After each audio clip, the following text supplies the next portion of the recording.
aplikasi interpersonal. Yuk disimak videonya, let's go! Teori penilaian sosial atau social judgment theory. Teori ini memberikan wawasan yang sangat penting dalam memahami bagaimana kita sebagai individu menilai dan merespon pesan-pesan yang kita terima setiap hari. Teori ini menunjukkan bahwa penilaian kita terhadap informasi baru tidak terjadi dalam kekosongan. Sebaliknya, penilaian ini sangat dipengaruhi oleh sikap dan keyakinan yang sudah kita miliki sebelumnya. Teori penilaian sosial atau social judgment theory ini memiliki kelebihan, yaitu sangat berguna dalam memahami bagaimana sikap dan keyakinan yang sudah ada bisa mempengaruhi penerimaan atau penolakan terhadap informasi baru. Dalam konteks politik, pemasaran, atau komunikasi sehari-hari, teori ini memberikan wawasan berharga tentang proses penilaian berdasarkan sikap yang telah terbentuk sebelumnya. Konsep efek asimilasi dan kontras menjelaskan mengapa kita cenderung menerima pesan yang sejalan dengan keyakinan kita dan menolak pesan yang bertentangan. Namun, teori ini juga memiliki kelemahan, seperti kesulitan mengukur rentang penerimaan dan penolakan secara objektif, serta kurangnya penekanan pada faktor kontekstual dan emosional. Meskipun begitu, teori penilaian sosial tetap berguna untuk memahami dinamika penerimaan pesan, terutama jika kita memperhatikan kelebihan dan kekurangannya dalam berbagai konteks. Aku yakin banget pendidikan formal itu bisa menjadi kunci sebagai jalannya kesuksesan. Karena menurut aku tuh akademik itu bisa menjadi sebagai fondasi yang kokoh. Kalau menurut kamu? Kalau aku sih kurang setuju ya, karena banyak kok orang sukses di luaran sana, kayak lebih mengandalkan keahlian sama wawasannya di dalam dunia kerja. Betul sih, ada banyak cara untuk sukses. Tapi menurut aku pendidikan formal itu bukan cuma sekedar keterampilan teknis. Contohnya dengan kita kuliah, kita bisa mengatur pola pikir, mengatur kedisiplinan, dan berpikir kritis. Pokoknya aku lebih percaya bahwa kita turun kerja di lapangan langsung itu lebih, wawasan kita jadi lebih mendalam daripada teori di atas kertas. Teori penilaian sosial atau social judgment theory.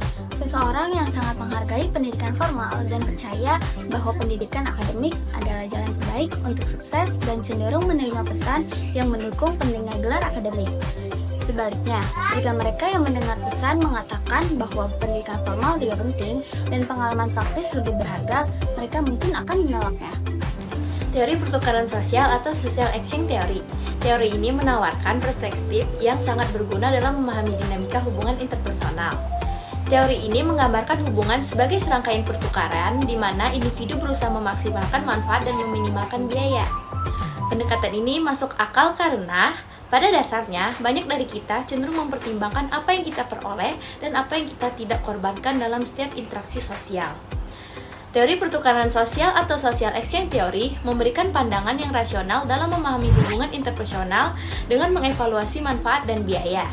Ini membantu dalam membuat keputusan tentang hubungan mana yang layak dipertahankan berdasarkan prinsip timbal balik yang penting.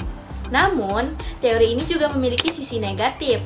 Terkadang terlalu menyederhanakan kompleksitas hubungan manusia dengan kurang mempertimbangkan faktor emosional, psikologis, dan kontekstual yang juga mempengaruhi dinamika hubungan secara signifikan.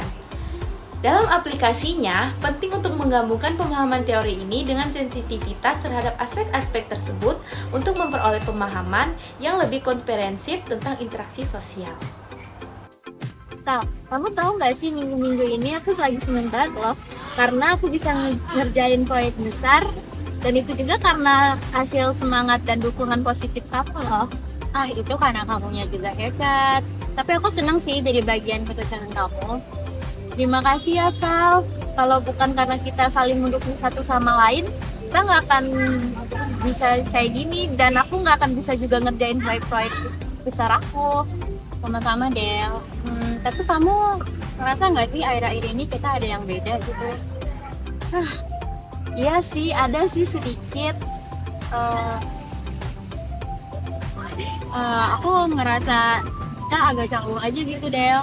Menurut aku kita harus omongin tentang ini lebih lanjut sih. Boleh deh, kalau kita ada kesempatan waktu kita harus saling cerita, dan kita harus saling lebih terbuka lagi dari ini.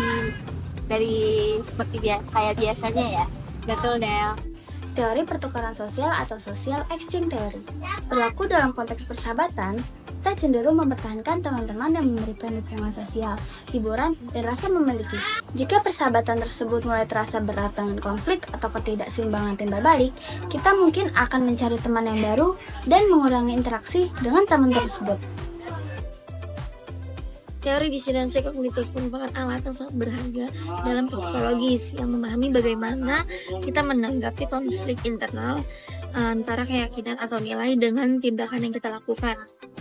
Ini memberikan wawasan yang mendalam tentang bagaimana manusia berusaha mencapai konsistensi mental dan emosional dalam kehidupan sehari-hari.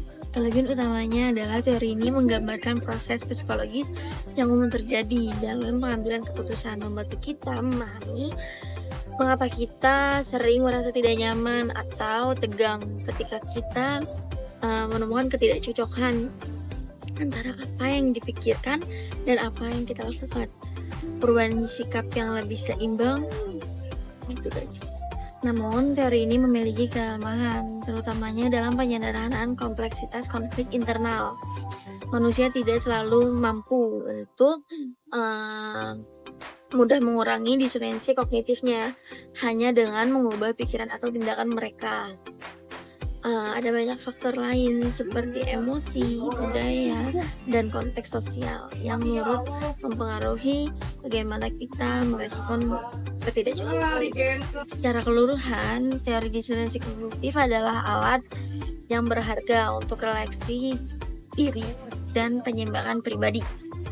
Dengan menyadari proses mental ini, kita dapat lebih baik memahami dan mengelola ketegangan internal untuk mencapai konsistensi yang lebih baik dalam hidup. Bosan dan main HP terus. Kenapa ya aku main HP terus? Mau tahu minggu ini udah ngomong berapa kali tentang hal itu? Iya sih, aku juga tahu, tapi kan susah. Aku juga khawatir sih sama kesehatan mental aku. Terus kenapa kamu masih ngelakuin hal itu? Aku sih udah coba buat nggak main HP terus, tapi balik lagi. Tapi kamu tahu dampak dari kamu keseringan main gadget itu apa? Tahu. Tapi kan aku udah coba berkali-kali. Gimana ya? Coba deh kamu lakuin rutinitas hal baru yang bikin kamu beralih untuk gak main HP atau gadget. Ya, bagus sih. Coba deh. Oke. Makasih ya. Teori disonansi kognitif. Seseorang yang tahu bahwa penggunaan berlebihan media sosial dapat merusak kesehatan mental mereka. Tetapi mereka tetap menghabiskan banyak waktu di platform tersebut setiap harinya. Disonansi kognitif terjadi karena mereka menyadari konsekuensi negatif yang timbul tetapi terus melakukan tindakan tersebut. Nah, sekarang udah pada tahu kan apa itu komunikasi interpersonal? Makasih ya udah nonton videonya sampai habis. Assalamualaikum warahmatullahi wabarakatuh. Bye. Menurut aku gelar tapi di mana ya? Ulang. Ayo 1, 2, 3. Belum. Assalamualaikum. Tadu, belum. Pak, yuk simak videonya. Yuk simak videonya. Pak, udah yuk. Terus? Pusat guys. Yuk, cepetan.